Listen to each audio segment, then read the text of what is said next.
Olá, gente, tudo bom? Boa tarde, satisfação, mais uma sexta-feira aqui com vocês no Doses Fotográficas. Eu sou Fred Danin, estou aqui hoje com um convidado super especial. Nós vamos tratar sobre roteiros de vídeos para redes sociais. O fotógrafo que está aqui comigo hoje, eu vou chamar de fotógrafo, mas ele é mais do que fotógrafo, ele é um filmmaker, tá? E aí eu vou pedir para ele, inclusive, detalhar essa diferença. Tá? Eu tenho um grande prazer de anunciar para vocês aqui a presença do Pedro Villanova. Pedrão, satisfação. Obrigado pela presença, Fred, irmão. obrigado, cara. Obrigado pelo convite. Muito bom estar aqui. E aí já começamos com um negócio interessante aí, que isso eu vou mandar pros meus amigos, agora não tem jeito. Esse filmmaker é mais do que um fotógrafo, eu tô honrado. Deixa o pessoal chorar, exatamente, né? Exatamente. Mas muito bom estar aqui, cara. Obrigado aí pela apresentação. Show de bola. Que legal, que legal. Gente, hoje a gente vai conversar essencialmente sobre estruturação de roteiros. Isso é um problema que ele é extremamente comum hoje na minha realidade.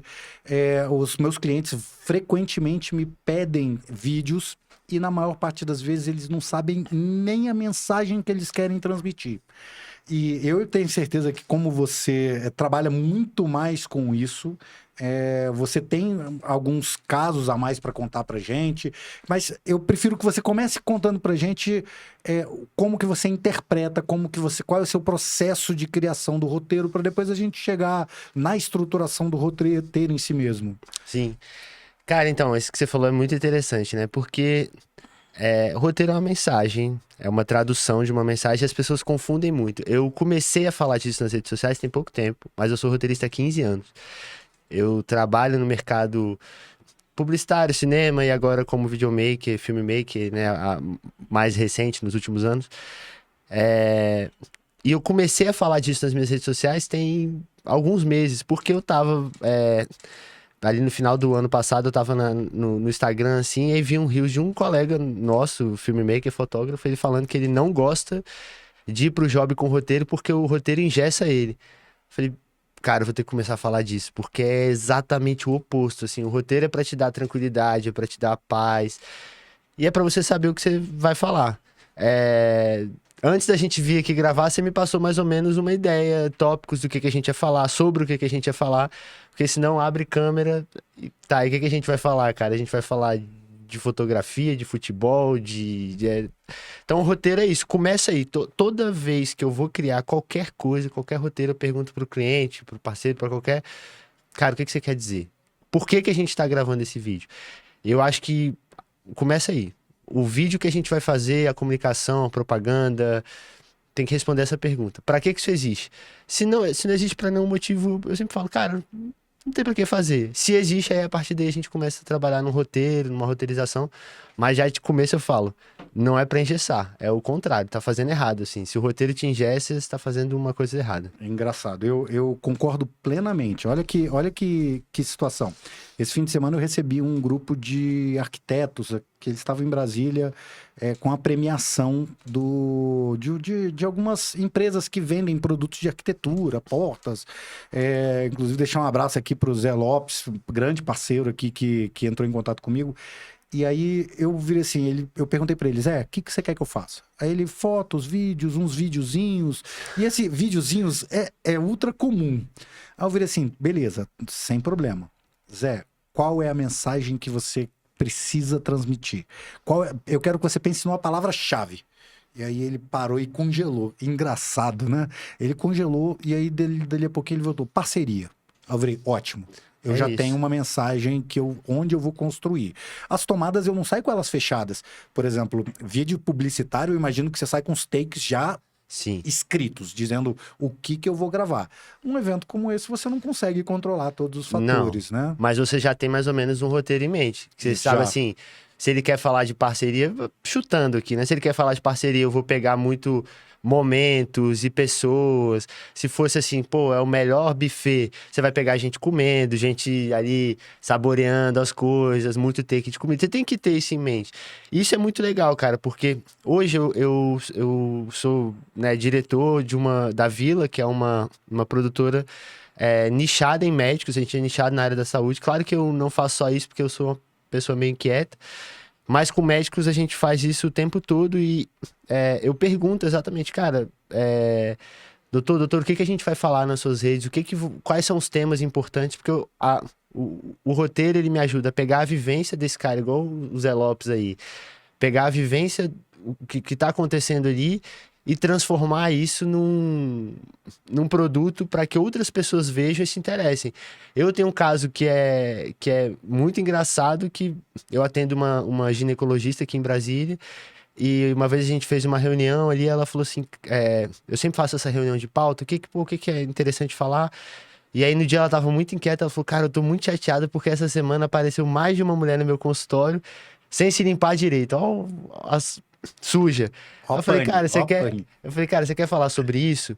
Ela, pô, Pedro, não sei e tal, será que isso dá? Eu falei, cara, isso dá a mensagem, qualquer coisa da mensagem. E aí, assim, muitas pessoas não saberiam falar como dar essa bronca nos pacientes e tal. E a gente transformou num roteiro super divertido, que era um roteiro dela com a mão suja de Nutella, limpando com papel e dando o texto, né, que a gente desenvolveu. E falando, ó, você acha que sua mão tá limpa aqui? Não, se você sujasse aqui, você ia passar uma água. Cara, com a sua região ali é a mesma coisa, tem que limpar, tem que lavar. Então ficou uma dica. E no final ela falava assim, ó, pode ficar tranquilo que você quer creme de avelã e tal. Mantinha a retenção das pessoas lá no alto, que tipo assim, o que essa mulher tá fazendo, cara? O que é isso na mão dela? O que ela tá limpando? Ficou super bem humorado, teve um recall ótimo pra ela. Pra mim também, eu acabei ganhando cliente fora de Brasília, no Rio. Tem cliente meu no Rio que veio por causa desse vídeo. E é um negócio que incomodou ela e que se eu não tivesse um roteiro, você pega a pessoa nervosa ali, tá, fala aí pra câmera. Pô, ela ia falar um monte de coisa e não ia de fato vender o que ela precisava, que era a expertise dela como gineco, o fato dela ser uma pessoa humana, bem-humorada e tal. Então, isso ajuda muito. E tem momentos que eu não tenho roteiro. Eu tô produzindo um documentário sobre uma paciente que tem que é esclerose lateral amiotrófica, que é a doença, para quem não sabe, a doença que o Stephen Hawking tinha, né? E eu tenho entrevistado ela conversa por uma máquina, né? Pelo olhar, assim. E eu tenho as perguntas que eu quero fazer para ela, mas o documentário já mudou de caminho algumas vezes, porque eu sento depois de conversar com ela e vou ajustando o meu roteiro. Então tem esse jeito também, o roteiro pós-produção, que é muito o que você tá falando aí de vídeo. Então, pô, Pedro, eu tenho um evento, você vai roteirizar tudo a hora que as pessoas sabem. Não, lógico que não, mas eu vou sair de casa guiado já pra não passar perrengue, chegar lá e falar, pô, o que eu vou fazer, cara? Não, até para poder evitar aquele negócio de filmar tudo e todos sem saber absolutamente nada do que filmar.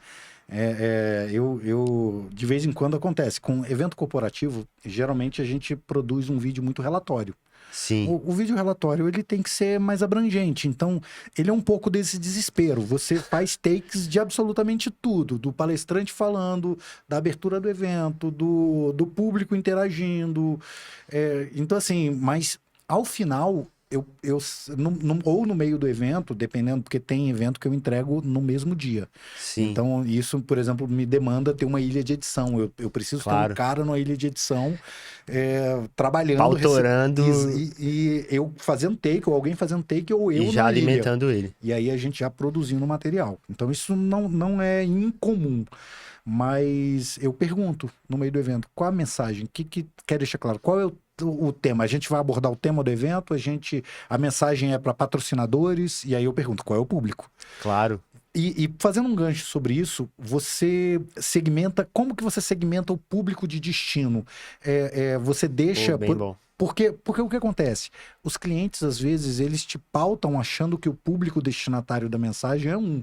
E aí você, com a experiência, talvez você, às vezes, muda, né? Sim, sim. E tem um certo... Cara, público é uma doideira, assim, é uma coisa que eu estudo muito e tento entender muito.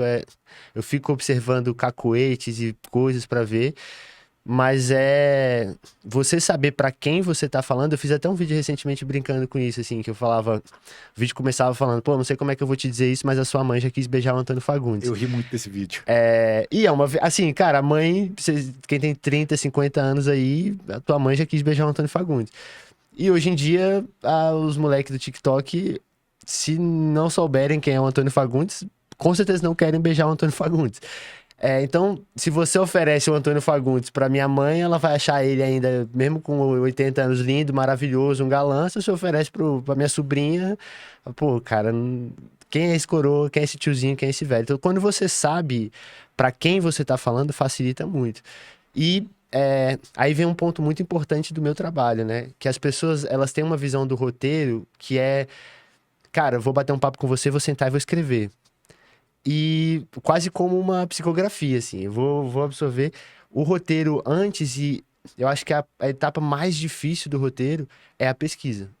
É você ver o que está sendo falado, quem está falando, como as pessoas estão reagindo, quais temas. Hoje, com dados, fica muito mais fácil, né? Eu uso algumas ferramentas que, se eu fosse falar de fotografia de evento, por exemplo, eu ia ver sobre o que se fala, quais são as dores, quem mais fala sobre isso, se é mais homem, se é mais mulher. Quem são os patrocinadores? Quem são os patrocinadores, quem são os principais players.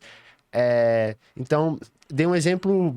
Esse vídeo ainda nem saiu no momento que a gente está gravando aqui. Dei um exemplo ontem para uma. A gente está produzindo, dei um exemplo ontem para uma cliente.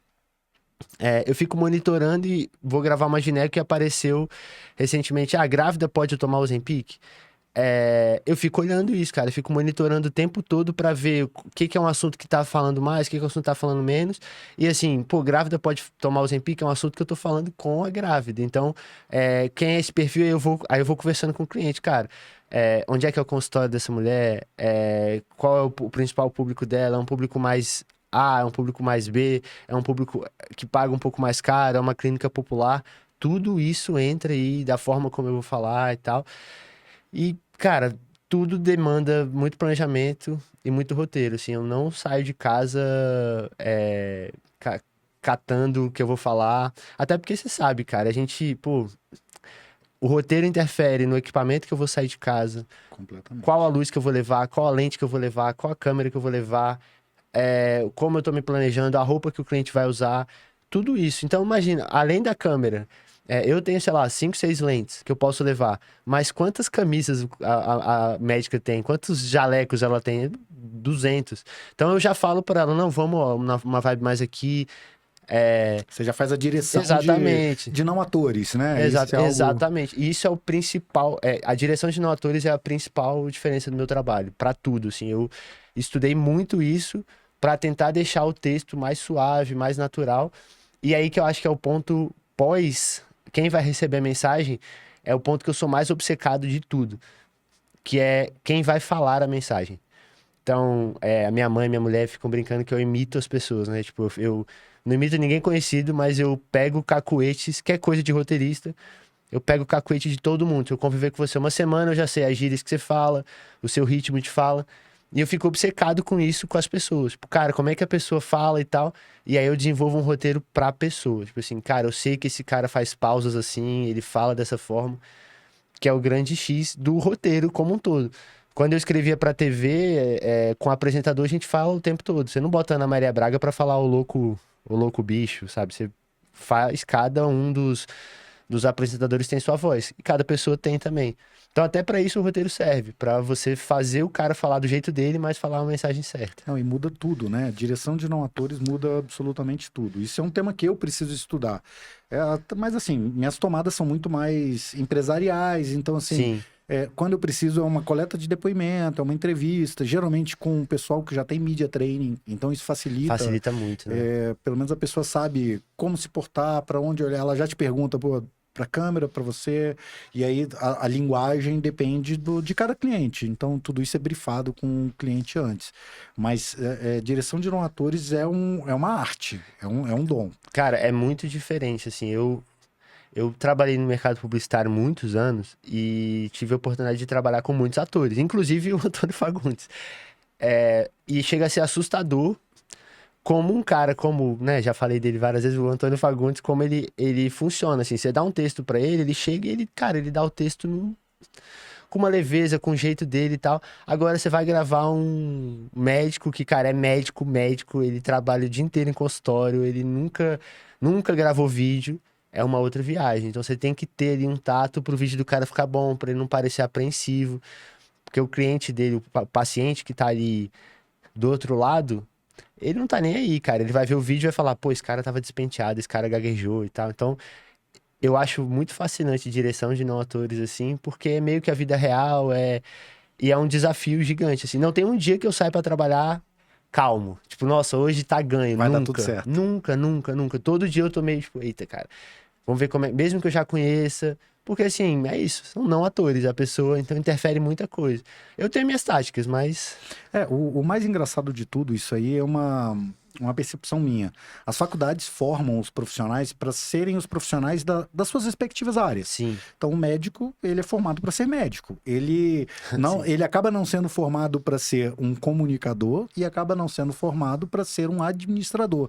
E são abordagens muito distintas, né? Eu volto e meio, eu comento isso com o pessoal. Eu conheço vários profissionais que são excelentes profissionais, mas fazem uma administração, às vezes, patrimonialista, pessoal, das suas coisas, e com a comunicação não é diferente, tá? E falando um pouquinho sobre essa clientela, a pergunta é, qual categoria de médicos, qual grupo, qual especialidade te dá mais trabalho? Cara, todos. Assim, vai muito do médico em si, né? Mas tem uma coisa que. Eu tenho esse desvio de caráter, né, cara? Eu gosto muito de trabalhar, gosto muito da minha profissão, gosto muito do que eu faço, assim. Mas não é uma coisa que eu gosto muito, mas não posso negar que cirurgia é coisa de louco, assim. Eu filmo muita cirurgia, eu tô em centro cirúrgico 2, 3 vezes por semana. E é a coisa que mais me chama atenção. Já vivi várias histórias em centro cirúrgico, já assisti muita coisa. É disparado o que dá mais trabalho. Assim, porque eu tenho que me preparar. E aí o roteiro, então, é uma coisa que faz toda a diferença, porque no centro cirúrgico eu tenho uma limitação do que pode entrar, do tempo que eu fico lá De dentro, movimentação? de assertividade. Então, eu filmei um parto essa semana. Eu trabalho com uma ginecologista obstetra, eu filmei um parto. E aí eu tava brincando com um amigo meu ontem, falando, cara, é o tipo de coisa que, assim, eu sempre falo, pô, a gente da comunicação, a gente não tá fazendo remédio, sabe? Não tá fazendo uma coisa que você não pode errar. Tipo, se você solta um remédio errado, você pode causar um problemão. A gente tem uma certa liberdade, tipo, no parto é o momento que eu falo, pô, aqui eu não posso errar, porque não tem como botar a criança de volta. Então, até filmando uma cirurgia, eu falo, pô, se eu não pegou, eu olho o take, pô, não ficou legal, tá, volta. Cara, o parto eu tenho um take, a criança vai sair uma vez, o médico vai puxar ela uma vez, vai falar uma coisa uma vez, e a emoção ali é muito genuína e tal. Então, quando eu chego, eu venho com um roteiro de como eu quero montar, da história que eu quero contar. Geralmente eu pergunto como é que é a história daquela paciente e tal, daquela mãe, né? E eu chego pra gravar e eu já me posiciono assim, cara, eu quero pegar daqui, eu quero que seja feita dessa forma e tal. E acaba que eu tenho que estudar um pouco da área médica pra saber o tempo cirúrgico, ou se é um parto normal, como é que vai ser e tal. Mas esses trabalhos são os que me dão mais desgaste, fora o desgaste físico, né? Meu kit hoje tem 4 quilos. Fala, pô, 4 quilos é muito pouco. Cara, 4 horas segurando 4 quilos assim, parece uma tonelada. Você fica com peso e não tem onde apoiar, não tem, o centro cirúrgico não tem cadeira, é em pé o dia inteiro. Então, esse é o que me dá mais trabalho. Mas eu gosto muito. E, além disso, o que me dá mais trabalho é convencer médicos a fazerem as maluquices que eu quero fazer. Porque de vez em quando eu consigo, igual esse da Renata, que a gente fez aí com a Nutella. Eu tenho um vídeo que lançou um médico, meu médico favorito, que é meu irmão, né? Que topou, que é frases da medicina que merecem tapa na cara. Eu gravei com ele, foi inclusive muito bom, porque eu dei 8 tapas na cara dele. Vale muito a pena, gente. Ó, sugestão para vocês. Não percam esse vídeo. Daqui a pouco a gente vai passar as redes do Pedro aqui. Por favor, não deixem de assistir, porque esse vídeo tá hilário. E convencer os médicos a toparem essas propostas é uma parte difícil. Mas assim, a partir do momento que você faz uma vez e dá certo para um médico e tal, facilita, né? E eu acho que é um pouco isso, assim, é uma rotina, mas assim, eu gosto tanto de fazer isso, eu sou tão realizado ali fazendo trabalho com médicos. Já trabalhei com um monte de coisa no audiovisual e acho que a medicina é um local que eu falei, putz, me sinto muito bem. Como você, já fiz corporativo, que bom que tem muita gente que gosta muito de fazer. Já fiz loteria, banco, tudo que entretenimento, festa, casamento, e, né, ultimamente, nos últimos anos, me iniciei nessa área. Então, mesmo o que é muito trabalhoso, eu acho muito legal de fazer. E, cara, fora que eu virei uma enciclopédia informal da medicina, né, cara? Eu posso...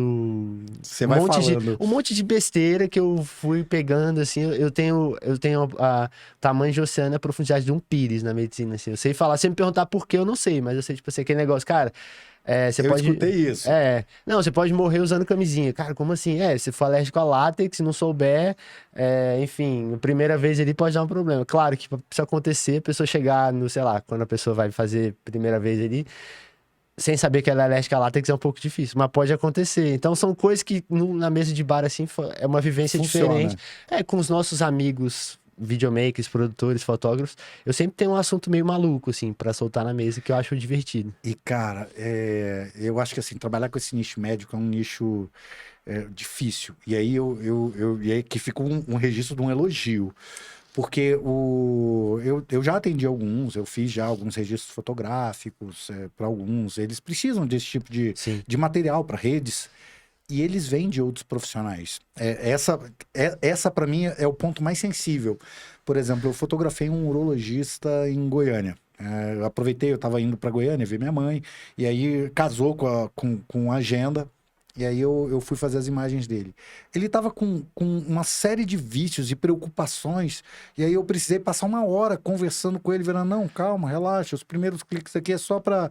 A gente vai ajustando, até ele relaxar, ele entender que eu não ia fazer ele posar. Eu não ia fazer ele sim, fazer papel de palhaço nas fotos. Não, não era isso. Mas eu queria as fotos com um sorriso mais autêntico, porque às vezes o post precisa de uma imagem claro. com um sorriso. E as agências de publicidade precisam desse tipo de material. E para você com vídeo, eu acho que isso é elevado à potência. Cara, é difícil, é bastante delicado, assim. E a gente tem. Eu sempre falo, esses dias apareceu no meu Instagram lá essa pergunta, falou assim: qual o maior desafio de trabalhar com médico? Cara, os videomakers, ou fotógrafos, ou profissionais de social media que vieram antes e não fizeram um bom trabalho. Né, tem vários muito bons no Brasil todo, aqui em Brasília também. Mas sempre que vem alguém antes e o cara faz um trabalho meio estranho e tal, cria um, um trauminha ali na cabeça do cara. E o médico é uma profissão que é muito delicada, né? Então, o cara ele tem uma regulamentação de comunicação própria, ele tem uma certa preocupação, porque, cara, o CRM do médico, né, o registro dele é uma coisa muito importante, ele não pode tomar um processo administrativo, de jeito nenhum, ele tá mexendo com outras vidas, então é tudo uma matemática, assim, mas Sensível, né? Eu é, diria assim, acho que a palavra mais forte é sensível. é muito sensível. Mas assim, a gente vai trabalhando. Claro que nem sempre eu consigo imprimir o que eu acho que seria melhor para aquele profissional. Às vezes a gente volta para casa também, tipo, putz, podia ter sido um pouco mais, e a gente vai trazendo. Eu converso muito isso com amigos e com, né, minha esposa. Tipo, pô, esse cara ele vai desabrochar ainda. Então, assim, é um processo também para quem tá começando a fazer rede social, conteúdo para rede social e não atores. Isso também é um ponto. Você pega o seu primeiro vídeo e compara com o seu 20º, você já tá muito melhor. Então não dá, você tem que ser um pouco generoso de falar, pô, tô aprendendo, a coisa tá Você tem que se evoluindo e tal. permitir, né? Sim, Eu falo por mim, eu praticamente não apareço nas minhas redes. Eu ainda tenho alguma reserva, embora eu não seja uma pessoa introspectiva, não sou. Mas eu ainda tenho algumas reservas com o trato de redes mesmo, não sim. mas eu preciso quebrar isso e com as minhas redes. Mas eu gosto de falar, eu sou um comunicador, eu gosto de bater papo. Pedro, agora assim, para a gente já estar encaminhando para o nosso final do bloco, eu queria que você trouxesse aqui a sua perspectiva para onde que a gente vai na produção de vídeos, onde é que o pessoal com o celular vai chegar, qual o nosso papel, mais ou menos, brevemente, nesse jogo. Cara, eu acho que o futuro da parada é 100% inteligência artificial, assim. Eu acho que a inteligência artificial vai entrar no jogo. Inclusive, tava falando no meu Instagram ontem sobre isso. Se bobear, você entrar lá, @o Pedro Villanova, com L só. Talvez ainda esteja lá nos meus stories eu falando sobre chat GPT, que eu não uso e eu sinto que eu tô deixando um tempo precioso, assim, porque eu escrevo 150, 200 roteiros por mês e eu não uso. Então, acho que o primeiro ponto é a inteligência artificial. Não tem como brigar com o celular. Eu, particularmente, não curto. Eu acho que Ele não é uma ferramenta profissional, assim, é uma ferramenta que ela tira fotos também, faz vídeos também, mas ela não é uma ferramenta de audiovisual profissional, embora sempre falem assim, pô, mas teve um filme que foi gravado todo com o celular. Sim, geralmente esses filmes têm também tudo que ele economizou gravando com o celular, Tem de ele iluminação. colocou na luz. Então, meio que assim, cara, você não vai fazer um filme com o seu iPhone, você vai fazer bons vídeos, cada vez melhor, mas eu acho que o celular e tudo isso tem um ponto que é a velocidade, cara.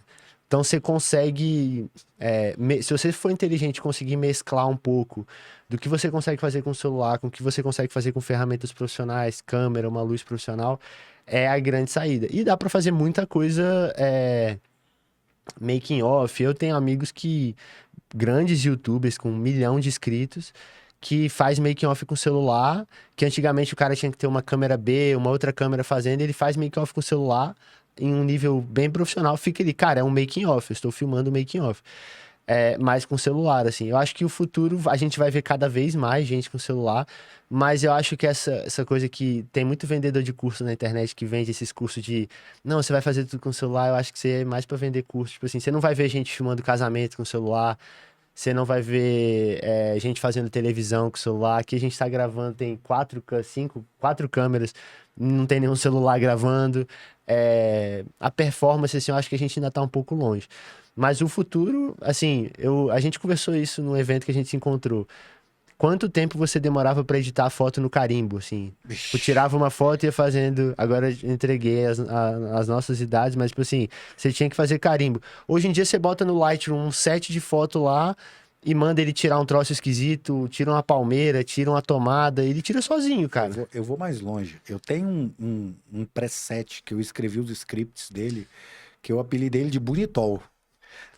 Assim, ele é mais leve do que um filtro de TikTok, mas eu consigo, para foto, eu aplico em 400 fotos em 20 minutos. Se eu fosse fazer manualmente, uma a uma, que eu ajusto textura de pele, brilho de olho, íris, cabelo, textura de roupa, tudo isso no Não. script. No script. Isso seria trabalho de semanas. Semana. Então não tem como. Então, assim, se você souber usar essas coisas, tanto para escrever roteiro, para propor conteúdo. Hoje eu uso o ChatGPT muito para me propor coisas ou para resumir textos para mim. Ele não escreve roteiro para mim ainda. Mas já me adianta muito a vida. Fica a dica. Eu tenho meus roteiros que eu já escrevi e eu uso eles como baliza nessas ferramentas. Eu subo o meu roteiro e falo, olha, Quero com mais ou base menos. nesse roteiro, com essa linguagem, e aí eu vejo se a linguagem está compatível, crie um roteiro. Aí ele me traz uma ideia. E aí eu vou ajustando. Isso me poupa tempo. Porque sair do scratch do zero Não, lá para exatamente. frente, então assim, eu ganho em tempo. Hoje é produtividade. Essa parte de planejamento, que é a parte mais demorada, né? Disparada a parte mais demorada.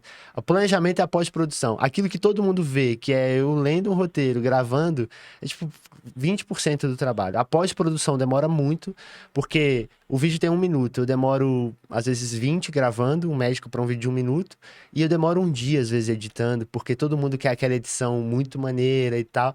E às vezes eu demoro um dia pesquisando. Eu uso o ChatGPT para isso. Eu jogo uns artigos médicos lá e falo, cara, me explica isso aqui, traduz, bota em palavras menores, ouve um podcast para mim, me devolve o podcast. E a partir desse, me sugere 10 temas, me sugere coisas que você achou chamativa. Ele me devolve. Se eu fosse fazer isso também, não daria tempo. Se eu fosse ler um monte. Primeiro que eu não entendi os artigos. Sim, E depois, o tempo que eu ia demorar, tipo assim, muita gente me pergunta, como é que você escreve pra médico? Assim, eu leio os artigos, eu tento entender como é que funciona, eu vejo muito vídeo, eu boto o ChatGPT pra ler artigo e me explicar, porque se eu tivesse que fazer a faculdade de medicina pra escrever, ia ser um pouco mais difícil, um pouco mais demorado, né? Cara, mas que bom que tem dado certo. Pedrão, satisfação receber você aqui hoje. Cara, muito bom estar É um aqui. profissional, eu assim, e vou pedir pro Pedro repetir as redes dele. Não percam, não deixem de assistir o material dele. Ele tem sempre conteúdo novo, tem sempre um conteúdo, às vezes, bem irônico, bem sarcástico, e é um tom legal. Eu gosto muito disso porque não tem maldade. Não, Mas tem um tom, assim, para gerar uma reflexão. E eu gosto disso. Aí repete suas redes, seu contato, sim. para o pessoal poder te Ótimo. encontrar. Cara, minha rede principal é o Instagram, @o Pedro Villanova. Villanova com L só, lá tudo junto. E é isso, você falou do conteúdo, assim, eu acho que eu falo isso pra todo mundo, repito isso pra todo mundo em 1 minuto. O conteúdo tem que servir para, o conteúdo na rede social tem que servir pra duas coisas. Ou ele tem que ser salvo, ou ele tem que ser encaminhado. Se o seu conteúdo não dá vontade de ninguém salvar, falar, putz, eu vou salvar isso aqui, ou ninguém encaminhar, vamos repensar ele. Os meus eu tento fazer isso. Nem sempre a gente consegue, mas eu tento. E todo mundo convidado lá, arroba o Pedro Villanova, se quiserem bater um papo, falar sobre roteiro, sobre qualquer coisa, tirar dúvida, vai ser um prazer conhecer. E obrigado pelo convite. Você sabe que eu sou um admirador. Pra mim, você é um gênio da parada. E é muito bom estar aqui conversando com você, cara. Satisfação. Gente, nós vamos encerrando aqui. Na próximo episódio, a gente vai estar com uma economista aqui. Essa economista a gente vai falar sobre retorno financeiro, retorno sobre investimentos, precificação de serviços de fotógrafo e filmmakers. Esse eu vou assistir. É um tema um tanto quanto sensível. E aí eu já soltei umas provocações assim, pô, a gente precisa botar na ponta do lápis hoje um cara começar, quanto é que ele tem que cobrar. Que é um tema um tanto quanto sensível, Sim. né? Eu estarei lá assistindo. E é bom porque... que não vou ser eu que vou estar falando, entendeu? É ótimo. É um economista, ótimo, mas ótimo. é uma economista extremamente bem conceituada aqui de Brasília e a gente vai bater esse papo. De toda forma, muito obrigado pela audiência, grande abraço a vocês, vejo vocês no próximo episódio. Abração, gente.